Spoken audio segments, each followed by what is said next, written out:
Oi, eu sou o Gustavo, fã de basquete. Cara, temos que falar sobre essa primeira semana depois da trade deadline e as reações principais que os times que tiveram trocas gigantescas estão tendo agora, né? Já que a gente teve um curto período para analisar algumas trocas com ressalvas porque não jogaram todas as partidas desde a trade deadline. Mas, cara, principalmente começando com o Miami Heat, que eu acho que é o time que mais perdeu nessa janela e que, cara, basicamente perdeu o rumo para mim como franquia e nos próximos anos eles são muito lascados quanto ao seu futuro. E por quê? Porque desde a trade deadline foram 4 derrotas seguidas, eles não conseguiram ganhar nenhuma partida. Andrew Wiggins, que é o principal ativo que eles conseguiram pelo Jimmy Butler, está com as suas piores marcas de aproveitamento na carreira nos seus 2 jogos pelo Miami, chutando 29% para quadra, 23 ou 26% para 3, que, olha, mostrou que essa troca foi muito complicada porque o Wiggins está na sua pior temporada e não está valendo o que está sendo pago por ele, que acho que são 26 milhões de dólares mais ou menos. Mas o pior ainda vem por aí porque Kyle Anderson veio junto com ele e os dois somados têm 34, 35 milhões de dólares a ver para as próximas 3 temporadas do Miami, e o que é uma incoerência que o próprio Miami Heat teve porque eles queriam se desfazer do Butler e não dar um contrato longo para ele justamente para liberar cap e contratar uma super estrela nas próximas free agents, principalmente nessa próxima, onde poderiam vir grandes nomes para a equipe, já que eles teriam um cap muito bom para oferecer por esses jogadores, mas que agora está tapado por Kyle Anderson, que não vem fazendo boas temporadas e já tem seus 30 anos, e Andrew Wiggins, que acho que está na casa dos 29 anos e na sua pior temporada da carreira. O Golden State Warriors está 3-1 após a trade deadline, com o Jimmy Butler fazendo 21 pontos, 7 rebotes e 5 assistências de média, com o seu pior aproveitamento de 3 na carreira, mas que vem trazendo uma dificuldade diferente, já que o Jimmy nunca foi tão forte nas bolas de 3 e o jogo no garrafão era o que principalmente sacava ele, as infiltrações, o corpo físico dele brigando para fazer essas infiltrações, e era uma coisa que faltava muito no Golden State Warriors. E que ele vem mostrando que o seu fit, tanto dentro quanto fora de quadra com a equipe, vem dando muito certo e algo que com certeza vai se manter para essas próximas 2 temporadas, já que o Jimmy, para quem não conhece, rende muito mais nos playoffs e não à toa se chama Playoff Jimmy, ou até o filho perdido de Michael Jordan. O Lakers é um time que vem numa incógnita ainda, porque o Luka está voltando da lesão. Com ele fizeram 1-1, ganharam do Utah Jazz uma partida e perderam o back-to-back, mas está 4-1 desde a troca em si. E o Luka, ainda com uma minutagem reduzida, claro, está voltando da lesão e ainda com números variados, porque fazia um tempo que não jogava e tudo mais, mas que pode subir muito o patamar do Lakers até nos próximos anos, a não ser que ocorra ao inimaginável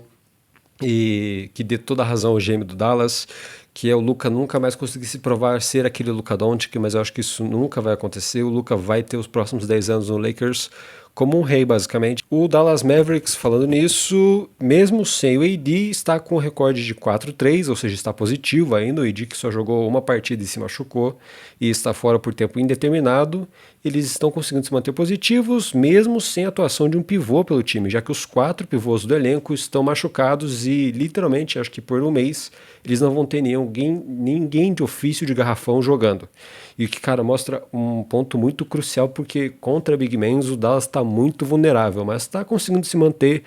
nos trancos e barrancos, né?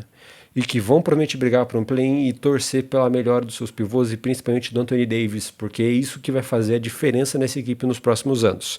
Eles sacrificaram o Luka Doncic, seu ativo por 10 anos na liga, por basicamente um cara que se machucou na hora que voltou, e eles talvez não tenham tido a preocupação de dar a recuperação devida que ele precisava, já que o Anthony Davis vinha de uma lesão, e queriam estrear ele o quanto antes para evitar esse ódio da torcida, e que vale destacar que o GM do Dallas vem sofrendo ameaças de assassinato pelos próprios torcedores. Isso é uma coisa que é muito pesada de se falar até, e que poucas vezes, se é que isso aconteceu anteriormente, mas para você ver o nível que é essa troca do Doncic. Mantendo na conferência, mas indo lá para San Antonio, vamos ter o San Antonio que teve o De'Aaron Fox indo para a equipe, que está 2-3 na última análise que eu fiz desse roteiro, e que mostra um grande aumento para o futuro mais do que para o presente, já que o San Antonio Spurs não briga por muitas coisas, briga por no máximo um play, mas não é candidato ao título, mas que tem um time, cara, com certeza muito grande para a próxima década, juntando De'Aaron Fox e Wembanyama, e sem falar nos outros jovens do elenco, que o Stephon Castle, que eu acho que é um excelentíssimo jogador e que pode contribuir muito para os próximos anos, sem falar das escolhas altas de draft que eles estão tendo nos próximos anos. Indo agora para o Chicago Bulls, que é um rebuild que está acontecendo há 20, 30 anos e que trocou o Lavine por nenhuma coca, só uma coca, vamos falar assim, meio murcha já, e que provou que, cara, não sabem o que estão fazendo, porque, na minha opinião, ele ainda mantém o Nikola Vucevic, você ainda tem um jogador que já está no final de contrato, ele está nos seus 34 anos para um tank. Eu trocaria ele por picks de draft, nem que sejam uma, duas, principalmente duas ali, para conseguir trazer essa renovação para a equipe, mas que tem peças interessantes para um rebuild no futuro. O Matas Buzelis, que se mostrou um grande jogador, tem o Josh Giddey, que está tendo seu momento conturbado, já que foi chutado de OKC, mas que merece também uma segunda chance, vamos falar assim, apesar de todas as polêmicas e tudo mais. E, cara, o Chicago precisa pegar picks, é isso que eles necessitam. Eles só conseguiram pegar uma pick de volta deles para esse ano, e agora tá correndo a notícia que talvez o Cooper Flagg fique no college por mais um ano, porque ele gostou do ambiente, ele quer competir mais para conseguir esse título nacional, e isso azeda muito times como o Chicago e os outros que tancaram esse ano pensando numa Copa Cooper Flagg. O Sacramento Kings está literalmente 3-3, é um time que não melhorou nem piorou desde o Lavine, mas que está se adaptando ainda à franquia, né? Os arremessos de 3 estão um caos ainda, mas a franquia está no equilíbrio por enquanto e se garantiu um futuro com 6 picks, 3 de primeira rodada e 3 de segunda, se não me engano, e que, cara, isso é um futuro promissor para um time que já tem jogadores, assim, os melhores jogadores já estão numa idade um pouco mais avançada, não tanta, mas ali liberando, né, esses jogadores, e que você consegue fazer um rebuild caso aconteça alguma coisa, ou agregar jovens a esse elenco, ou até trazer estrelas com essas picks. E temos o Milwaukee Bucks, que trouxe Kyle Kuzma ao elenco, e isso aqui vai ficar até um pouco pá nesse vídeo, porque, na minha humilde opinião, como um basqueteiro que eu acompanho ali, assim, vividamente há uns 6 anos, 7 anos da NBA, essa troca, na minha opinião, não muda o patamar, até piora um pouco o patamar do Milwaukee Bucks, porque o Middleton, na minha opinião, ainda era mais jogador que o Kyle Kuzma, mas não estava em forma. Não sei dizer se o Kuzma foi um downgrade necessariamente pro Bucks, mas fica no mais pelo mesmo, já que o Kuzma supera o Middleton em rebotes, mas fica atrás em assistências e nos arremessos.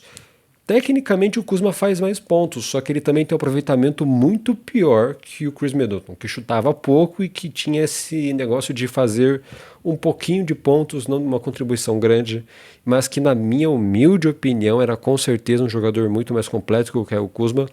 E fica nesse elas por elas, já que o Kuzma é um jogador que é sempre um unicórnio, vamos falar assim, na minha opinião. Saiu do Los Angeles Lakers porque não foi tão valorizado para a troca do Russell Westbrook, se não me engano, e que por lá no Wizards também se provou não ser um grande jogador. É o caso de jogadores que vão para franquias que estão em rebuild e aumenta seus números, mas não necessariamente está melhor. E que, cara, eu acho que não traz tanto o que o Bucks precisava, que eu acho que é alguma coisa para complementar mais o elenco de fora, na linha de 3, na finalização e deixar a defesa adequada, mas daí também não temos a construção de jogo, né? Eu não vejo o Bobby Portis dando tantas assistências, não vejo ele como esse jogador, posso estar muito equivocado, talvez o time se encaixe muito bem e pegue coisas maiores, mas de momento essas são minhas principais análises para as principais trocas da NBA. E eu sou o Gustavo, fã de basquete, e te espero numa próxima. Valeu, falou e tchau.